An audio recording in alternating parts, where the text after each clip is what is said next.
Hello, this is the Money Puzzle. I'm Eric Douglas. And I'm Aaron McAndrew. Yeah, and we're with Family Wealth Planning Partners. Thanks for watching. The topic for today is your insurance salesman is not your financial advisor. So this came up as a topic. Aaron and I were discussing some things that we wanted to go over today. And he had a story that he had relayed to me that really made just an absolute world of sense to me as far as something, a reason why we needed to make sure that we broach this topic today. So, I'll let you take it away, Aaron. And So I have a client of mine. This is a group client, so a school district client, that their contact reached out to me and shared an email with me that they had received that had been sent to their entire staff. So their entire staff are participants in their retirement plan, their district retirement plan. So when this email was sent out, it was sent from an insurance agent, a licensed insurance agent, life and health annuity agent. Okay. And the email basically was trying to get them to meet with him, and came off as if he was a qualified financial advisor for the school district to meet and talk with them about their teacher retirement benefits.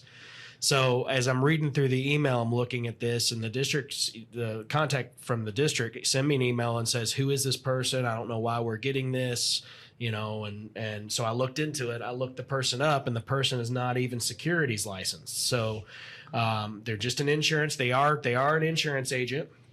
They are licensed for life and health, but they don't have securities license. So they're wanting to set appointments up with these participants when they're retiring and talk them into moving their money into some sort of an insurance product is really their goal here.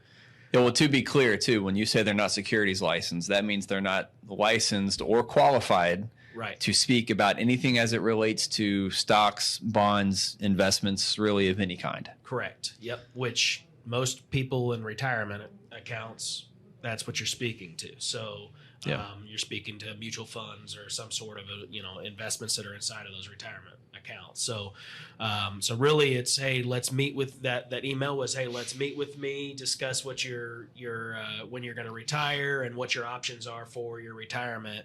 And it's, was to get these people to meet with them, and they were going to talk them into putting them into some sort of an insurance product in retirement. So how was it that they got into the schools, or was it just got on some list somehow? I'm wondering if it wasn't just that there was a list that they bought a database or and just started blasting it out to emails.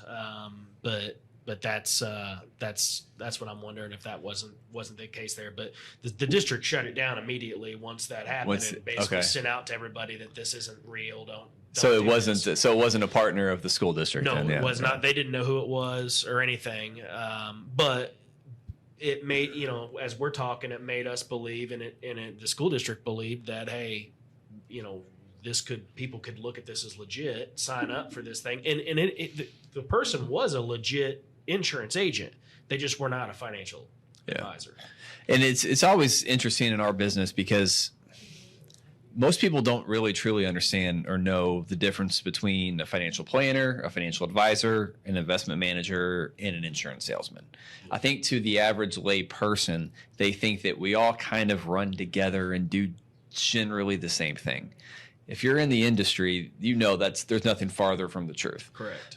So, another example, this is an extreme example to illustrate what I was just talking about. There is a certain property and casualty insurance company out there. Actually, there's a couple property and casualty insurance companies out there. Now, property and casualty, home and auto. Who do you go to get your home and auto insurance from, right? So you can think about the biggest names out there, and I'm probably talking about a couple of them. I'm not going to name them by name. All that to say, they are now starting to get into the business of selling life insurance products. And there's all kinds of different life insurance products. Namely, we're talking about different types of annuities for the most part. And we're not going to sit here and discuss whether annuities are good or bad. Annuities just are. They are a thing. They can be used very well within a portfolio. They can also be sold very wildly incorrectly. and used to the detriment of a client's portfolio, and used really to do a lot of harm, or at least more harm than good.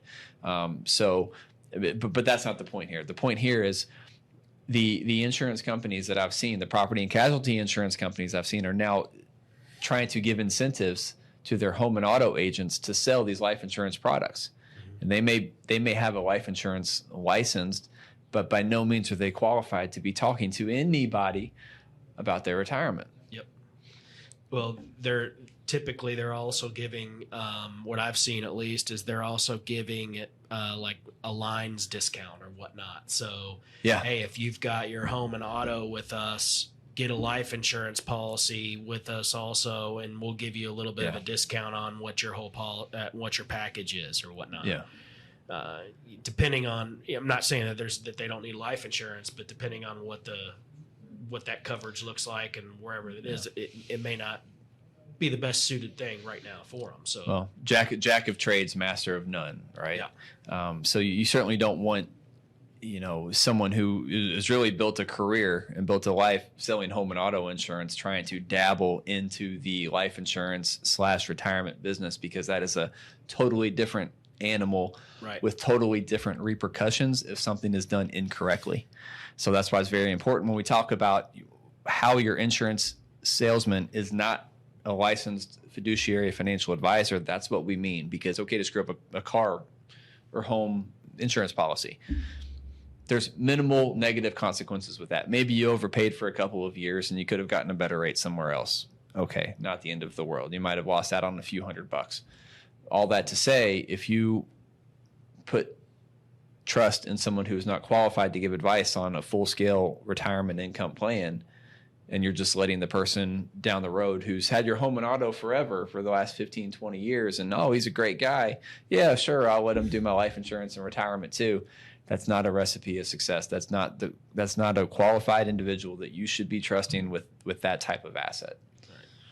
So, another thing, I ran into another scenario. This was a few years ago where I was working with a client of mine that is a participant in a retirement plan that was leaving, and they had met with their life insurance person, and they advised that life insurance person wanted them to roll 100% of their retirement savings, what they have saved in that retirement account throughout their entire career, wanted them to roll 100% of that into a fixed annuity. That was, at that point in time, it was only going to pay them like 3 or 3.5% or something. Ouch. And yeah, and it had a surrender charge. It had surrender charges and everything like that on there, and that's 100% of your money. That and the insurance person says, well, you won't have any market risk. You won't have any market risk at all. But as we've talked about multiple times in the past, there's a whole lot of other risks just besides for market risk that we're eliminating there. So, just going back to what you said about them, they're not fiduciaries in terms of they're not qualified to be able to talk about this space, and let them, you have your insurance salesman for your home and auto talk about your home and auto insurance, and don't allow them to influence you on your retirement. And I'll even veer into life insurance agents as well, because life insurance agents typically come across or brand themselves as financial advisors. They usually do that under the guise of getting you in and selling you some form of life insurance, whether that's whole life, whether that's annuities, whether that's term life, although usually that's not the case, because that is the cheapest and pays the least amount of commissions. And ultimately that's what we're getting back to. That's kind of the root cause of all this is commissions, right? Because insurance agents, that's how they're paid. They're paid based on commissions. They get paid on the back end based upon the premium or the amount of money that they get you to put into insurance policies with their company. Or if they're an agent, they might work with like an individual or independent agent. They might work with or be licensed with a number of different companies, but the story is still the same.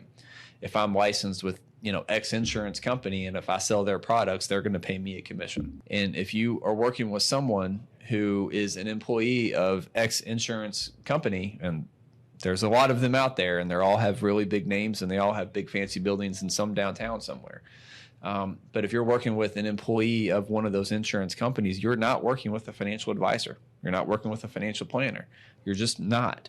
They work for an insurance company. There's going to be some level of incentive for them to sell you insurance policies. It's an insurance company. If I work for a widget company, guess what I'm going to try to sell you? I'm going to try to sell you a widget. It is what it is. There's nothing wrong with insurance per se. We're both insurance licensed, by the way. Right. We can sell insurance, and we do. I wrote 2 policies last week, but it was also for a fraction of a client's portfolio, and it was more or less something that we had put together when we were constructing a retirement income plan. It was something that was wholly appropriate for their situation, and it was something that was used in conjunction with everything else that we do from an investment and planning standpoint. So it was a small piece of the pie. It was a tool in the toolbox. It was a club in the golf bag, right? All the different analogies that you want to use, but I was not trying to, it wasn't a situation where I've only got a hammer, so everything's a nail. Right. Yeah. You're not rolling their entire, you're not rolling their entire 401k into a fixed annuity. Yeah. Yeah. So capable of being able to provide some type of advice on finances and retirement and being qualified to do so are 2 different levels of, what do you want to call it? Responsibility, right? The fiduciary standard is what we call it. Yep. And insurance agents ultimately are not securities licensed. They don't have CFP designations. They don't, they're not required or legally obligated to act as a fiduciary, meaning they're not legally obligated to act ultimately in whatever their client's best interests are. Right. There's a difference between suitability and best interest. Suitability is I'm going to write you a policy and I can say in some way, shape, or form this is suitable for your situation. How do you define suitable? There's so many different ways. There's so many different ways to define suitability that aren't really appropriate, right?